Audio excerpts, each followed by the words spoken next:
நீதி அமைச்சர் ரவுப் ஹக்கீம் அண்மையில் தெரிவித்த கருத்தொன்று தொடர்பில் இன்று நடைபெற்ற செய்தியாளர் சந்திப்பில் தேசிய சுதந்திர முன்னணி கருத்து வெளியிட்டது. எமது முதுகில் ஏறி சில விடயங்களை பெற்றுக் கொள்ள வேண்டும் என்ற தேவை அரசாங்கத்தின் சில அமைச்சர்களுக்கு உள்ளது. எமது வாக்குகள் மூலம் குதிரையோட முயல்கின்றனர். எனினும் அதற்கு ஒருபோதும் இடமளிக்க மாட்டோம். தனியாக போட்டியிட்டு ஆசனங்களை பெற்றுக் கொள்ளும் இயலுமை உள்ள கட்சியே எமது கட்சியாகும், முதுகெலும்பு உள்ள கட்சியாகும். அரசாங்கத்திற்குள் இருந்து கொண்டு எமது தேவைகளை மிகவும் தெளிவாக நிரூபிக்க முடியுமான கட்சி எமது கட்சி என்பதனை மிகவும் பெருமையாக கூற வேண்டும்.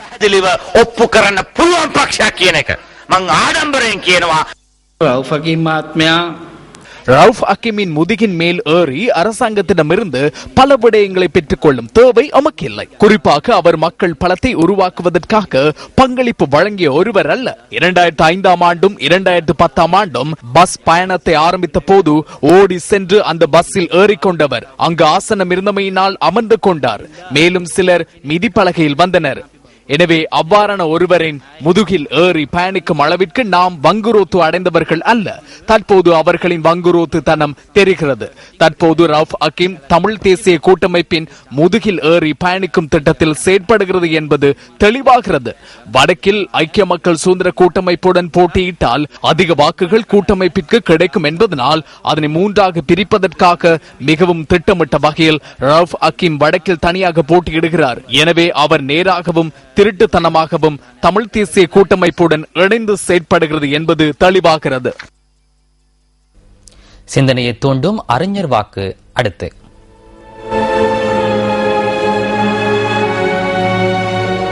ஒருவர் பேசுவதற்கும் மற்றவர் கேட்பதற்கும் என உண்மையை பேசுவதற்கு இருவர் தேவை.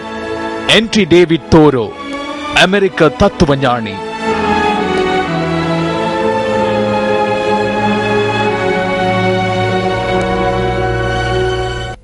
செய்திகள் தொடர்கின்றன. ரத்துபஸ்வல பகுதியில் இடம்பெற்ற ஆர்ப்பாட்டத்தை ஒளிப்பதிவு செய்வதற்காக சென்ற செய்தியாளர்கள் எதிர்நோக்கிய பிரச்சினைகள் தொடர்பில் ஊடக அமைப்புகளின் பிரதிநிதிகள் இன்று மீண்டும் மனித உரிமைகள் ஆணைக்குழுவுக்கு விளக்கம் அளித்துள்ளனர். விடயங்களை ஆராய்ந்து விரைவில் இதற்கு தீர்வு ஒன்றை வழங்குவதாக ஆணைக்குழுவின் தலைவர் முன்னாள் உயர் நீதிமன்ற நீதியரசர் பிரியந்த பெரேரா தெரிவித்தார். ரத்துபஸ்வல குடிநீர் பிரச்சினைக்கு தீர்வுகளை பெற்று தருமாறு கோரி ஆகஸ்ட் மாதம் 1ஆம் தேதி ஆர்ப்பாட்டம் நடத்தப்பட்டது. இந்த ஆர்ப்பாட்டத்தின் போது 3 உயிரிழந்திருந்தனர். 7 ஊடக அமைப்புகளின் பிரதிநிதிகள் இன்று முற்பகல் மனித உரிமைகள் ஆணைக்குழு முன்னிலையில் ஆஜராகியிருந்தனர். ஆணைக்குழுவின் தலைவர் முன்னாள் உயர்நீதிமன்ற நீதியரசர் பிரியாந்த பெரேரா தலைமையில் நடைபெற்ற இந்த கலந்துரையாடலில் அதன் பிரதிநிதிகள் பலர் கலந்து கொண்டதுடன் சட்ட ஆலோசகரும் பங்கேற்றார். ரத்துபஸ்வல சம்பவத்தின் போது ஊடகவியலாளர்கள் எதிர்நோக்கிய சிரமங்கள் தொடர்பிலும் அதன் சட்ட பின்புலம் தொடர்பிலும் இதன் போது ஆராயப்பட்டுள்ளது. இடம்பெற்ற விடயங்களை எழுத்து மூலம் அறிவிக்குமாறு நாம் ஊடகவியலாளர்களுக்கு அறிவித்தோம். உண்மையான பிரச்சனைகள் என்ன என்பது தொடர்பில் வினவியுள்ளோம். குறுகிய காலத்திற்குள் இந்த பிரச்சனையை தீர்ப்பதற்கு மனித உரிமை ஆணைக்குழு செயற்படுகின்றது என்பதனை கூற வேண்டும். இந்த சம்பவம் தொடர்பில் மேலதிக தகவல்களை அறிந்து கொள்வதற்காக நாளை ரத்துபஸ்வல பகுதி மக்களையும் சிவில் அமைப்புகளின் பிரதிநிதிகளையும் சந்திக்க உள்ளதாக மனித உரிமைகள் ஆணைக்குழு தெரிவிக்கிறது. பூரண நம்பிக்கை இல்லாவிடனும் நாம் அதன் ஆணையாளர் மற்றும் தலைவரை சந்தித்து விடயங்களை எடுத்து கூறினோம். நாட்டின் மனித உரிமைகளை பாதுகாத்தல், மக்களின் பிரச்சனைகளுக்கு தீர்வுகளை பெற்றுக் கொடுத்தல் மற்றும் ஊடகவியலாளர்களின் உரிமைகளுக்காக செயற்படல் உள்ளிட்ட பல பொறுப்புகள் அவர்களுக்கு உள்ளன. ரத்துபஸ்வல சம்பவம் என்பது அண்மையில் இடம்பெற்ற சம்பவம் எனவும் அதற்கு முன்னரும் பல சம்பவங்கள் இடம்பெற்றுள்ளதாகவும் நாம் எடுத்து கூறினோம். மக்களுக்கு ஊடகவியலாளர்களே தகவல்களை வழங்குகின்றனர். அவர்களுக்கு எந்த வேளையிலும் எந்த ஒரு இடத்திலும் தகவல்களை பெற்றுக் கொள்வதற்கும் தகவல்களை வழங்குவதற்கும் உரிமை உள்ளது. அந்த உரிமையை பாதுகாத்துக் கொடுப்பது மனித உரிமை ஆணைக்குழுவின் பொறுப்பாகும். ஒரு பிரதேசத்தில் தொழில் நடவடிக்கைகள் பாதிக்கப்படுகின்ற போது அது அந்த மக்களின் அன்றாட வாழ்க்கையையும் ஸ்தம்பிதமடைய செய்கின்றது. கிழக்கு மாகாணத்தின் அம்பாறை மாவட்டத்தில் நிந்தவூர் பிரதேசத்தில் உள்ள கரவலை மீனவர்கள் பல்வேறு இடர்களின் மத்தியில் தமது தொழில் நடவடிக்கைகளை முன்னெடுக்க முடிவதாக நியூஸ் ஃபர்ஸ்டுக்கு தெரிவிக்கின்றனர். கிழக்கு மாகாணத்தின் அம்பாறை மாவட்டம் நிந்தவூர் பிரதேசத்தில் உள்ள மீனவர்களின் வாழ்வாதார தொழிலாக கரைவலை மீன்பிடி தொழிலை காணப்படுகிறது. கடந்த பல மாதங்களாக தமது தொழிலை மேற்கொள்வதில் பல்வேறு அசௌகரியங்களை எதிர்கொள்வதாக பிரதேச மீனவர்கள் தெரிவிக்கின்றனர். 2000 குடும்பங்கள் கரைவலை தொழிலையே நம்பி ஒரு வருட காலமாக எங்களுக்கு கடலில் அனர்த்தம் ஏற்பட்ட பிறகு தொழிலை செய்ய முடியாத அளவுக்கு பாரிய தடங்கள் இழைப்படுகிறது. கடல் அரிப்பினால் மீன்பிடி தொழிலை மேற்கொள்ளும் இடம் சேதமடைந்துள்ளது. இந்த பகுதியில் மீன்பிடியில் ஈடுபடும் சந்தர்ப்பங்களில் வலைகள் சேதமடைவதாகவும் மீனவர்கள் தெரிவிக்கின்றனர். வலையே இல்லாம இருக்கு. இந்த வலை முடிகிறதுக்குரிய நஷ்டம் அந்த மீனவர்கள் வந்துட்டு இதுவரைக்கும் கிட்டத்தட்ட 8 மாசமாக தொழிலை இழந்து மிச்சம் அனாதையாக இருக்காங்க. வறுமக்கோட்டைகளை இருக்கிறார்கள், அந்த கரவலையில் இருக்கிறார்கள்.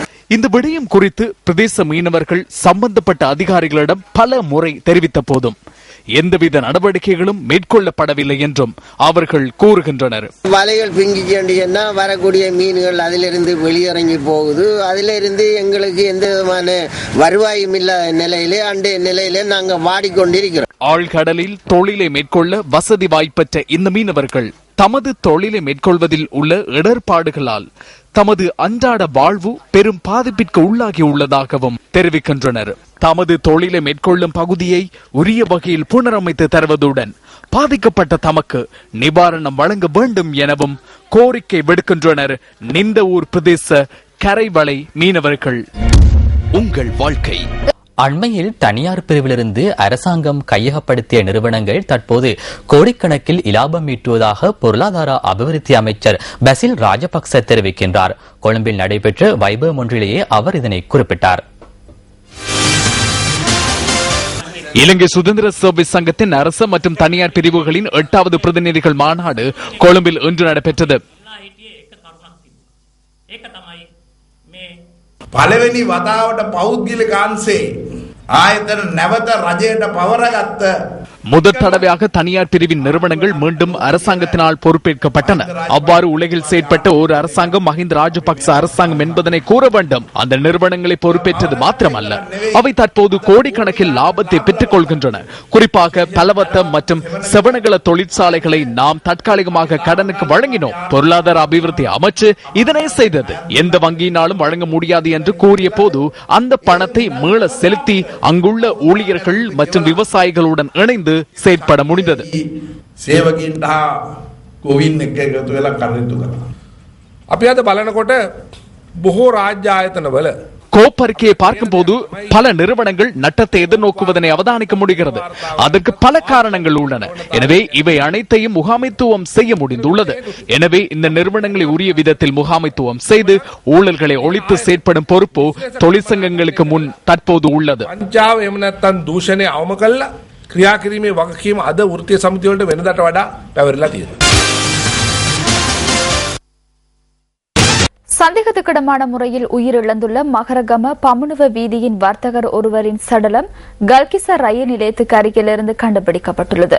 அவர் சிறு கைத்தொழில் நலன்புரி சங்கத்தின் தலைவராக செயற்பட்டுள்ளதாக போலீசார் கூறினர். இது தொடர்பான விரிவான தகவல்களை எமது அடுத்த பிரதான செய்திகளில் எதிர்பாருங்கள்.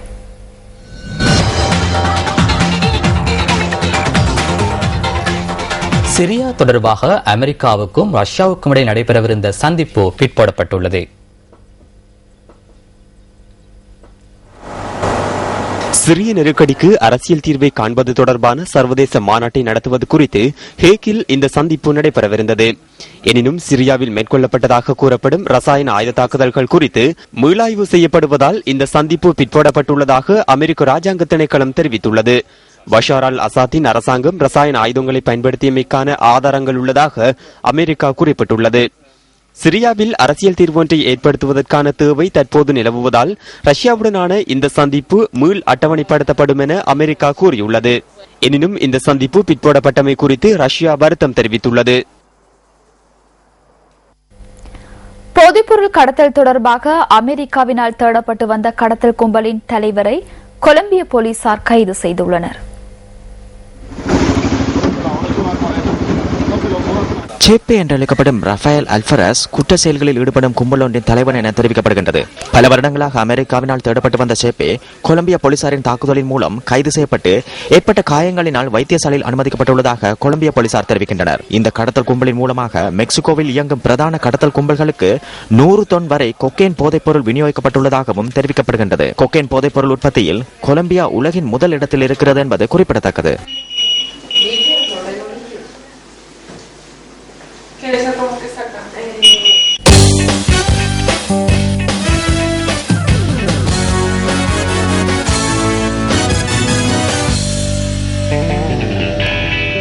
கபடி விளையாட்டில் கிழக்கு மாகாண வீரர்களின் ஆதிக்கம் நாளுக்கு நாள் அதிகரித்து வருகின்றது. இதனை மெய்ப்பிக்கும் வகையில் 39வது தேசிய விளையாட்டு விழாவும் அமைந்துள்ளது. 39வது தேசிய விளையாட்டு விழாவில் கிழக்கு மாகாண அணி இன்று தனது முதல் தங்கப்பதக்கத்தை சுவீகரித்தது. ஆடவருக்கான கபடி போட்டிகளின் இறுதிப் போட்டியில் வடக்கு மாகாண அணியை கிழக்கு மாகாண அணி வெற்றி கொண்டது. இது தொடர்பான தகவல்கள் இன்றைய விளையாட்டு செய்திகளை நாம் கொண்டு வருகிறோம். 39வது தேசிய விளையாட்டு விழாவில் கபடி போட்டிகள் கொழும்பு டொரிங்டன் மைதானத்தில் நடைபெற்றன. இதன் ஆடவர் பிரிவு இறுதிப் போட்டியில் கிழக்கு மற்றும் வடமாகாண அணிகள் இன்று மாலை விளையாடின. போட்டியில் ஆரம்பம் முதலே அபாரமாக விளையாடிய கிழக்கு மாகாண அணி முதல் பகுதியில் 10-3 எனும் புள்ளிகள் கணக்கில் முன்னிலை வகித்தது. இரண்டாம் பகுதியில் வடமாகாண அணி வீரர்கள் சற்று சவால் விடுத்த போதிலும் கிழக்கு மாகாண அணி வீரர்கள் சளைக்காமல் விளையாடி வெற்றியை உறுதி செய்து கொண்டனர். இறுதியில் போட்டி 17-12 எனும் புள்ளிகள் கணக்கில் கிழக்கு மாகாண அணி வசமானது. தமிழர்களின் பாரம்பரிய விளையாட்டு கபடி என்ற வடிவாகவும் காரணமாகவும் எங்களுடைய கடின பயிற்சியின் மூலம் இந்த இலக்கை அடைஞ்சிருக்கோம். இந்த வருடம் நாங்கள் இளைஞர் சேவை மன்றத்தில் நடக்க யுத் மீட்லேயும் நாங்கள் கோல்டு மெடல் அடிச்சுனாங்க. இதுலேயும் கோல்டு மெடல் அடிச்சு இது ஒரு சாதனை நிலைநாட்டிருக்கோம். நாங்கள் அடுத்தது வேறு டீம்களில் உள்ள மாதிரி எங்களதுலேயும் தேசிய அணியில் உள்ள ஆட்கள் இருக்கிறாங்க. எங்களுக்கு இது ஒரு நல்ல ஒரு வாய்ப்பாக இருந்தது. மலேசியாவில் இவ்வார இறுதியில் நடைபெறவுள்ள அணிக்கு 7 பேர் கொண்ட ஏசியன் ரக்பி போட்டிகளின் முதல் கட்டத்துக்கான 12 பேர் கொண்ட இலங்கை குழாம் இன்று அறிவிக்கப்பட்டது. இந்த அணிக்கு கண்டி விளையாட்டுக் கழக வீரரான பசில் மெர்ஜா தலைவராக நியமிக்கப்பட்டுள்ளார். அணிக்கு 7 பேர் கொண்ட ஏசியன் ரக்பி போட்டிகளின் முதற்கட்டம் எதிர்வரும் 31 மற்றும் 1ஆம் திகதிகளில் மலேசியாவில் நடைபெற உள்ளது. இதற்கான பசில் மரிஜா தலைமையிலான இலங்கை குழாத்தில் ஷெஹான் பத்திரன, ஜேசன் திசாநாயக்க, மிதுன் ஹப்புகொட, ஸ்ரீநாத் சூரிய பண்டார, நைஜல் ரத்வத், சாலிய குமார, சூலா சுசந்த், சுதர்ஷன முத்துதந்திரி, டெனூஷ சதுரங்க, பிரதீப் லியனகே, சந்துன் ஹேரத் ஆகியோர் பெயரிடப்பட்டுள்ளனர். இத்துடன் நியூஸ் ஃபர்ஸ்டின் 8 மணி பிரதான செய்திகள் நிறைவு பெறுகின்றன. நியூஸ் ஃபர்ஸ்டின் டுநைட் செய்தி 10:45க்கு எதிர்பாருங்கள். வணக்கம். Hotline 0114-896-896 www.newsfirst.lk. Feedback at newsfirst.lk.